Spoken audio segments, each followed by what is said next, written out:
सदन हो, सड़क हो या फिर चुनावी मंच हो, उत्तर प्रदेश की सत्ता संभाल रहे योगी आदित्यनाथ जब दहाड़ते हैं तो उनकी दहाड़ के एक एक शब्द जहां मीडिया की सुर्खियां बन जाते हैं तो वहीं विरोधियों में भी खलबली मच जाती है। आज हम आपको दिखाएंगे सीएम योगी के ऐसे ही 5 बयान जिसने साल 2023 में मीडिया से लेकर सोशल मीडिया तक खूब तहलका मचाया।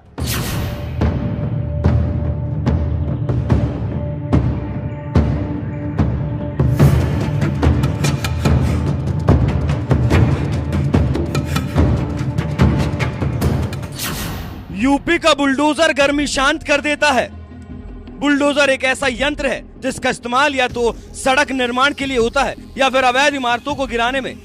लेकिन यूपी की योगी सरकार ने इस बुलडोजर नाम के यंत्र से एक नया प्रयोग शुरू किया और पूरी दुनिया को बता दिया कि यह बुलडोजर अच्छे माफियाओं की गर्मी शांत करने के भी काम आता है।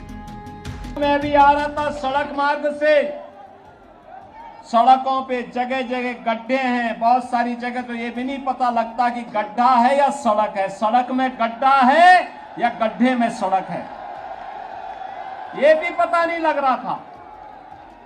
और भाइयों बहनों, जब एक भ्रष्ट सरकार कार्य करती है तो परिवारवाद तो हावी होना ही होना है। और राजस्थान में तो और केकड़ी विधानसभा क्षेत्र में तो यहां पे टैक्स भी वसूला जाता है, सुना है मैंने। यहां कोई टैक्स लिया जाता है। ऐसे ही माफिया पहले उत्तर प्रदेश में भी हावी थे 2017 के पहले।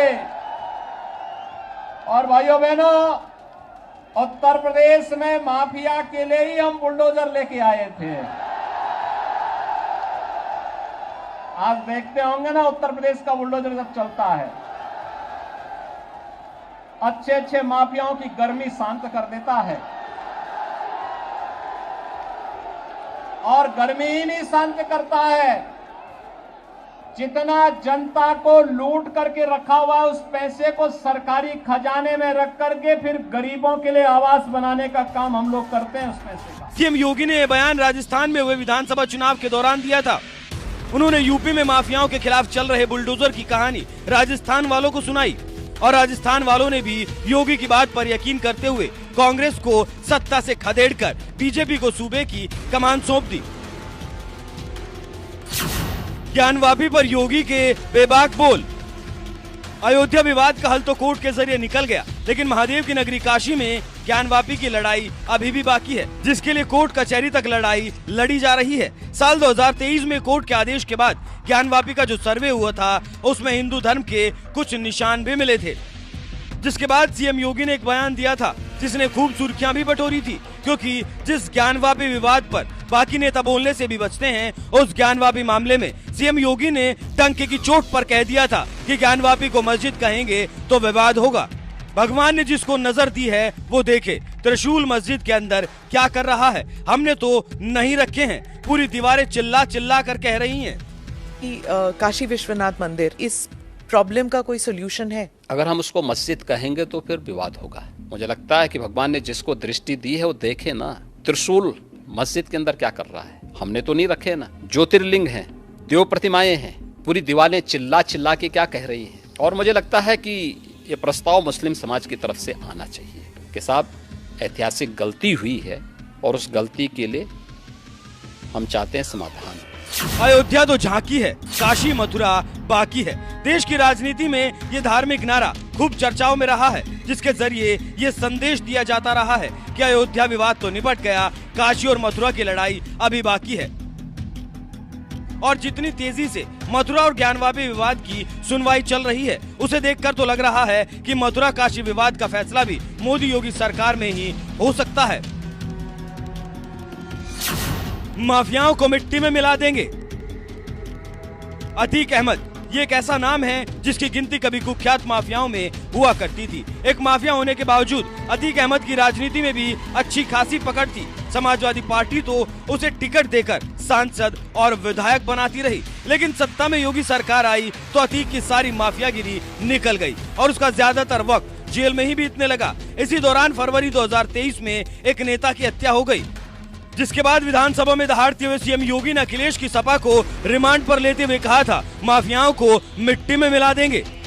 जिस माफिया ने कल यह कृत्य किया है वह माफिया उत्तर प्रदेश के बाहर है और वह माफिया समाजवादी पार्टी के सहयोग से ही बार बार एमएलए और एमपी बना है। यह सच नहीं कि 1996 में इलाहाबाद वेस्ट से वह माफिया समाजवादी पार्टी की सरकार के सहयोग से, इन पार्टी के सहयोग से एमएलए बना था। और यही नहीं, 2004 में भी वह माफिया 2004 में भी वह माफिया इन्हीं लोगों के सहयोग से एमपी बना था। और फिर 2009 में उस माफिया को सांसद बनाने का भी कुख्यात कार्य इन्होंने ही किया था। ये लोग चोरी और सीना चोरी करने का काम कर रहे हैं। और मैं फिर इस बात को कह रहा हूं कि माफिया कोई भी हो, सरकार की जीरो टॉलरेंस की नीति है और उन माफियाओं के खिलाफ मिट्टी में मिलाने का काम उनको हमारी सरकार करेगी, पूरी मजबूती के साथ उनसे निपटने का कार्य करेगी। सीएम योगी ने फरवरी 2023 में माफिया अतीक अहमद को मिट्टी में मिलाने की बात कही थी और करीब 3 महीने बाद ही 15 अप्रैल 2023 को ही जिला प्रयागराज में अतीक अहमद की गोली मारकर हत्या कर दी गई। अतीक के साथ साथ उसके भाई अशरफ को भी शूटरों ने मौत के घाट उतार दिया था। इस तरह से अतीक का चैप्टर क्लोज हो गया। भूमाफियाओं की क्या आरती उतारूं? जब से योगी ने यूपी की सत्ता संभाली है, गुंडे बदमाशों और माफियाओं के खिलाफ कोई रहम नहीं दिखा रहे। यहाँ तक कि जिला प्रयागराज में तो सरकार ने सबसे पहले माफिया अतीक अहमद के कब्जे पर बुलडोजर चलवाकर सरकारी जमीन छुड़ाई और फिर उसी जमीन पर गरीबों के लिए मकान भी बनवा दिए। जब सवाल उठा कि किसी का घर क्यों तोड़ना चाहिए, जिस पर योगी ने भी बेबाक जवाब दिया कि भूमाफियाओं की क्या आरती उतारूं।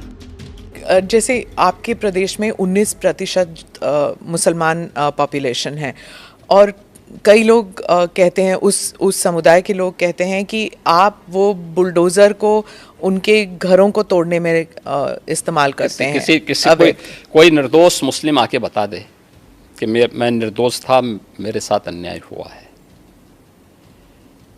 कोई बता दे, कोई नहीं बोल सकता।